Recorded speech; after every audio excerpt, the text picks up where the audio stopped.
मी लकीभाऊ जाधव, राष्ट्रीय युवा अध्यक्ष, अखिल भारतीय आदिवासी परिषद।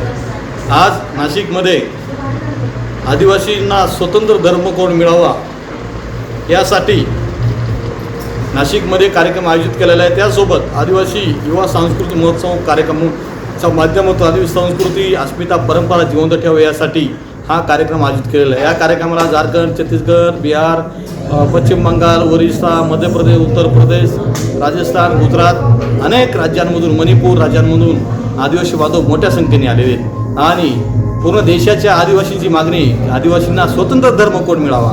1951 पर्यंत आदिवासींना स्वतंत्र धर्मकोड होता, परंतु तो नंतर गायब करण्यात आला आणि आदिवासी हिंदू नाही, आदिवासी ख्रिश्चन नाही, आदिवासी मुस्लिम नाही, आदिवासी जैन नाही, आदिवासी शीख नाही, आदिवासीला कोणताही धर्म नाही। आदिवासी हा निसर्गपूजक आहे, परंतु आदिवासींना वेगवेगळ्या धर्मामध्ये वाटण्याचं काम हे धर्माचे जे ठेकेदार आहेत हे घेतात, मनुवादी, जातीवादी लोक। आणि त्यामुळे आदिवासींची इतर समाजामध्ये परिवर्तन होऊ नये, त्यांची संस्कृती अवलोकन करू नये, त्यांनी आदिवासींनी स्वतःची संस्कृती विसरू नये, त्यासाठी आजचा हा कार्यक्रम आयोजित आहे। येणाऱ्या 2027च्या जनगणनेमध्ये आदिवासींना स्वतंत्र धर्मकोड मिळावा त्यासाठी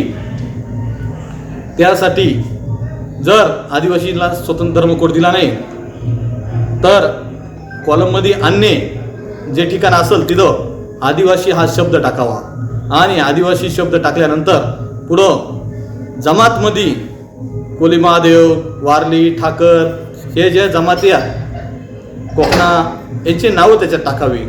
आधी आदिवासी धर्म कॉलममध्ये टाकावा, नंतर आदिवासींच्या ज्या जमाती आहेत त्यांच्या नावं टाकावे, हे आपण विसरू नये। कारण प्रत्येक धर्माची, प्रत्येक समाजाची स्वतंत्र जनगणना होते, त्यामुळे आदिवासीची स्वतंत्र जनगणना व्हावी हे या माध्यमातून केंद्र सरकारला आणि माननीय राष्ट्रपती द्रौपदी मुर्मू मॅडम यांना या माध्यमातून मागणी करतो। जय आदिवासी, जय जवाहर।